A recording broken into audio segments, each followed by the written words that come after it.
Welcome to week 3 of our Bloom Into You mini series.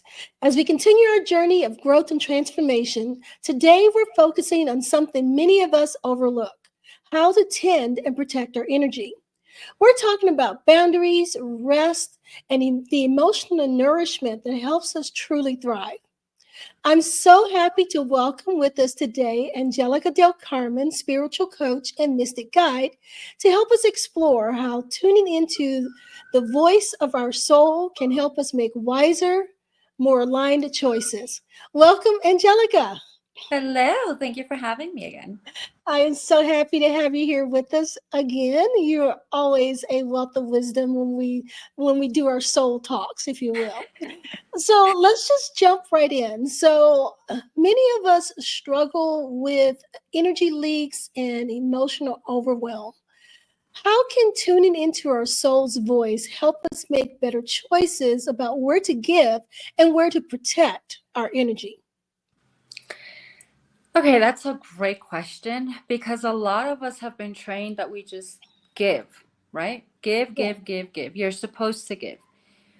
Let's talk about it from that soul aspect. We are spiritual beings, which means we're energy.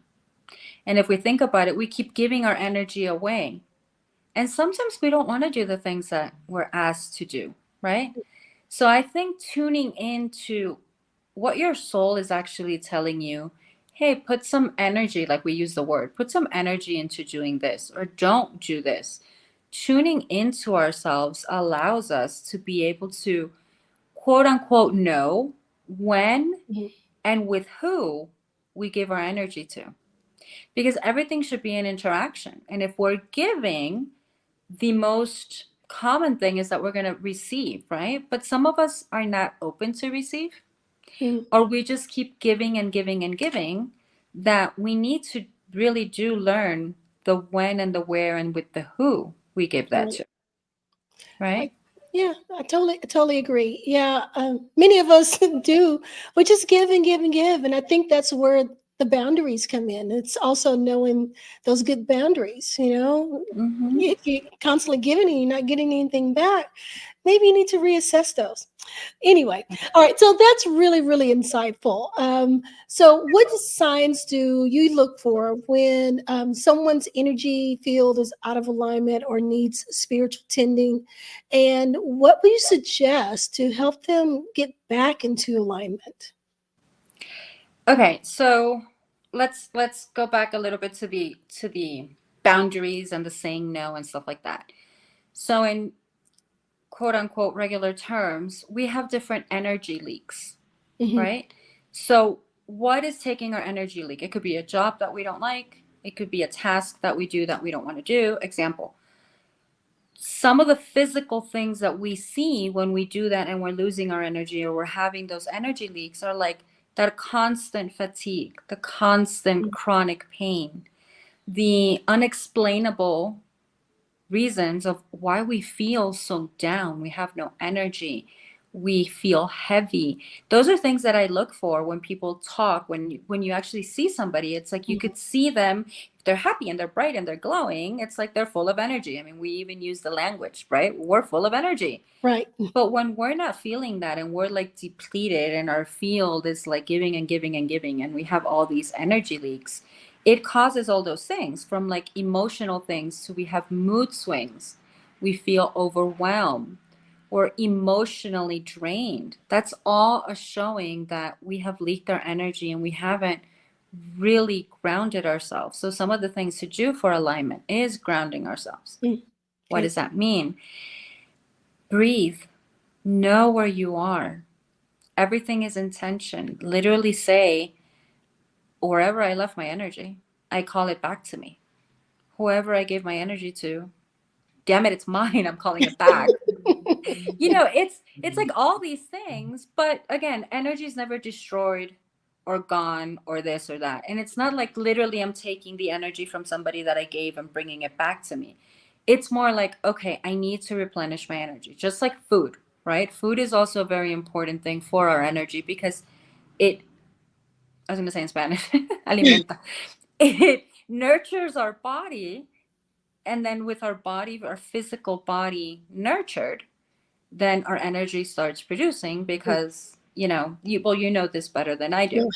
Right. So going back into alignment means all those different things. It means having better nutrition, having better self care, knowing when to say no and say boundaries. If you feel you're having all these weird mood swings, it's because you're overwhelmed, your energy scattered. Again, we use it in the language. We just sometimes don't actually think it's the real thing of what's going on.